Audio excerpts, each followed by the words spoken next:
Hello my rubber hearts.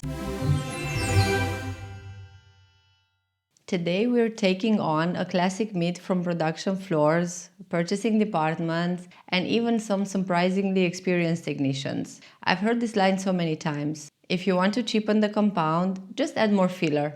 It sounds logical. Fillers look like bulk material. They're cheaper than polymer, so more filler should mean lower cost, right? Not quite. And in many cases, it's the exact opposite. Let's start with the basic misunderstanding. People hear the word filler and imagine something like flour in bread dough, something that just bulks up the recipe. But rubber fillers don't behave like that. They aren't just volume, they are structure, they are reinforcement, they are friction, and they are heat. They are pure chemistry and dispersion demands. They change almost everything about the compound. Carbon black is the best example.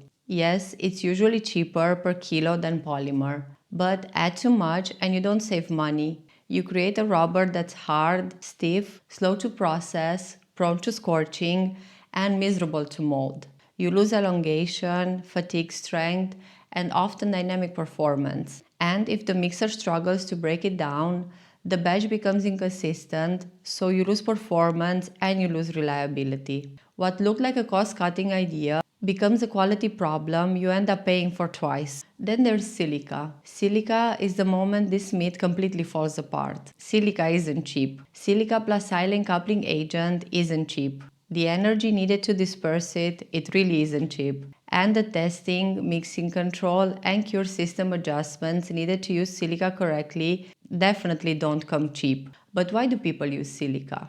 Because it brings something carbon black cannot. Lower rolling resistance at the same or higher wet grip, better heat aging in some systems, cleaner color, better transparency. If you choose silica, you aren't cutting cost, you are buying a function. The same goes for nano-fillers. Nanoclays, graphene, carbon nanotubes, nanosilica, they are all very expensive. Nobody adds them to bulk up a compound. They are used when you need a specific effect. Improve barrier properties, better modulus without sacrificing elongation, better electrical behavior, flame resistance, or dynamic stability. These are precision tools, not cheap fillers. They make the compound more expensive because their job is to make the final product better. And even when you really do want to reduce costs, blindly adding filler isn't the best way. Cheap fillers like calcium carbonate or kaolin do lower cost per kilo, but they also lower tensile strength, tear strength, fatigue life, and sometimes even cure efficiency. If you don't balance the formulation carefully, you end up with a compound that is cheaper per kilo,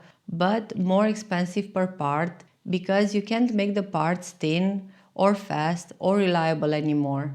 In the worst cases, you also lose extrusion stability or mold flow, so your scrap increases. Cheaper material, more expensive process. That's not real savings. The real way to design a cost-effective compound is to treat fillers as functional tools, not cheap bulk. You select the filler based on what you want the rubber to do. If you need stiffness, maybe a clay or calcium carbonate can help. If you need reinforcement, you choose the right carbon black. If you need wet grip or low hysteresis, you choose the right silica and silane. If you need chemical resistance, you might choose an inert filler. And every one of these choices affects mixing, viscosity, cure, and dynamic behavior.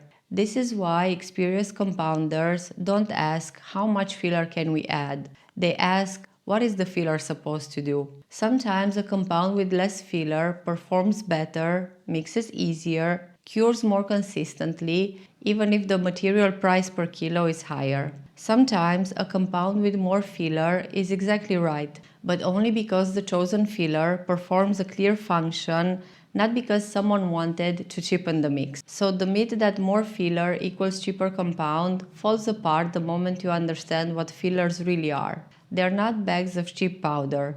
They are structural components of the rubber. Add the right ones and your product improves. Add the wrong ones or too many and you are not saving money, you're creating a problem. That's your myth busted today, my rubber hearts. And as you move deeper into formulation work, you'll start seeing fillers not as volume extenders, but as precision tools that shape the behavior of your rubber in ways the polymer alone never could. Until next time, stay elastic and stay curious.